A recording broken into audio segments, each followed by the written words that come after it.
So I would like to share a story of my journey. पूरे school की journey जब मैं यहाँ से आया और यहाँ तक मतलब पहुँचा। सो जैसे कि आप लोग को पता ही होगा, 12th क्लास के पहले चैप्टर लास्ट लेसन की तरह आज हम लोग का लास्ट मतलब सेशन है। मतलब आज के दिन के बाद कल से आप लोग हम लोगों को नहीं देखेंगे। तो मैं आप लोगों को कुछ चीजें सजेस्ट करूंगा, थोड़ा हंसाऊंगा, थोड़ा रुलाऊंगा। So listen carefully everybody. So जब मैं इससे पहले मैं आई थिंक मैं थर्ड क्लास में था। मैं आरजेपीएस स्कूल में पढ़ता था, राम जन्म पब्लिक स्कूल कोपागंज। सो उस मतलब हाफ ईयरली के एग्जाम में जो होता है मेरा सबसे मतलब आउट ऑफ 20 मतलब रैंकिंग नहीं हूँ, किसी रैंक में नहीं हूँ। तो उस साल मेरे जैसे ग्रैंड फादर थे जो, वो बोले कि अब जैसे अपना स्कूल स्टार्ट होने वाला था, उस टाइम बोले कि अपने स्कूल में पढ़ो। तो मैं जैसे जानते हो दोस्तों के साथ जब रहते रहते इतना लगा हो जाता है कि स्कूल छोड़ने का ही नहीं मन करता है। तो मैं उनके जो जो उन्होंने बोला मैं उससे डिसएग्री हो गया कि मुझे नहीं जाना है स्कूल। मैं बहुत रोया, बहुत मतलब वो चिल्लाया, जो किया, स्कूल नहीं गया कुछ दिन तक। तो फिर जैसे मैं स्कूल में एंट्री किया, अगले दिन ग्रैंडफादर लाकर स्कूल में छोड़ दिए। फिर जैसे आप लोगों को पता ही होगा, जैसे बड़ा भाई है तो छोटा भाई उसके साथ फ्री जाता है। तो जैसे मैं हूँ तो मेरे साथ मेरे बहन को भी, आराध्या जैसे है, तो उसको भी मेरे साथ भेज दिया। सो पहले दिन जब हम लोग स्कूल आए, स्कूल में कोई नहीं था, एक मैं, मेरी बहन और प्रिंसिपल सर। प्रिंसिपल सर हम लोगों को जैसे यहाँ पे जो सोफा लगा है पहले इनके रूम में होता था ऑफिस में, और ऑफिस का डोर इधर से होता था। तो हम लोग दोनों लोग पहले ही दिन बैठे, प्रिंसिपल सर मतलब पढ़ाए हम लोग को मैथ। उस सेशन मेरी हालत बहुत खराब थी, कुछ नहीं आता था मुझको। सो प्रिंसिपल सर बैठाए पढ़ाए, 2-3 दिन तक तो ठीक चला, हाँ सही है, कुछ कुछ समझ में आ रहा था। फिर वही उड़ने लगा मैट, कुछ नहीं समझ में आता था।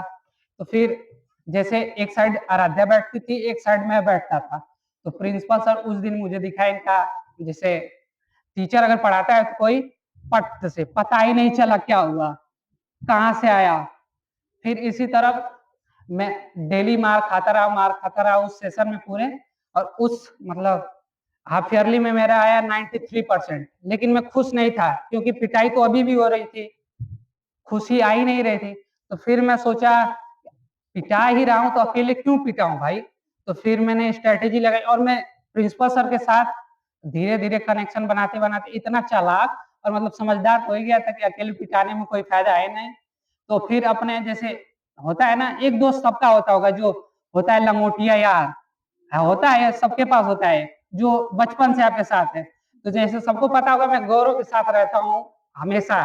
तो फिर मैंने उसको थोड़ा चढ़ाया, थोड़ा बढ़ाया, और उसको कैसे भी करके यहाँ पे लेते आया कि अब मान लो कि पिटाई तो अभी भी हो रही थी लेकिन मेरे साथ वो भी पिट रहा था। तो इस बात की संतुष्टि थी कि चलो भाई कोई तो साथ देने को है कहीं। तो फिर धीरे धीरे जैसे एक दिन गौरव मुझको अपने घर बुलाया, वो बैठे दोनों लोग, वो मेरा फेस देख रहा है, मैं उसका फेस देख रहा हूँ। फिर वो बोल रहा है भाई यही था तुम्हारा ना बुलाने का कारण। तो मैं उसको एक चीज बताया कि छोड़ो, जो होना था वो तो हो गया, अब सोचो अब क्या किया जाए। तो जो मैंने उसके ऊपर एक्सपेरिमेंट किया था, मतलब मैंने उसको यहाँ पे लाया था। फिर हम दोनों ने मिलकर दिगंबर को लाया और बच्चों को यहाँ लाया। और जब सभी बच्चे आ गए, पिटाई तो होती थी लेकिन दोस्त सब साथ हैं तो पिटाई तो मान लो कुछ, दोस्त अगर साथ हैं तो तुम हैप्पी जरूर रहोगे। पिटाई तो मान लो आधे घंटे 1 घंटे में खत्म हो जाएगी और फिर दोस्त मजाक करेंगे सब तो भूल जाओगे। सो जैसे जैसे मेच्योरिटी बढ़ती गई, फिर ये जो पिटाई वाला डर था ये धीरे धीरे रिस्पेक्ट वाले डर में बदल गया। जो पिटाई का डर था वो तो मिट जाता है कुछ दिनों बाद, लेकिन जो रिस्पेक्ट का डर रहता है वो हमेशा रहता है। तो जैसे कि प्रिंसिपल सर को देख के, उनको समझ के, उनकी बातों को फॉलो करके, हाँ, आज ये पल आ गया कि स्कूल स्कूल को छोड़ के जाना है। और मुझे ये रियलाइज हुआ कि नेशनल एंथम करते समय ये रियलाइज हुआ कि today is your last day of this school. So I request, मैं तो थैंक यू।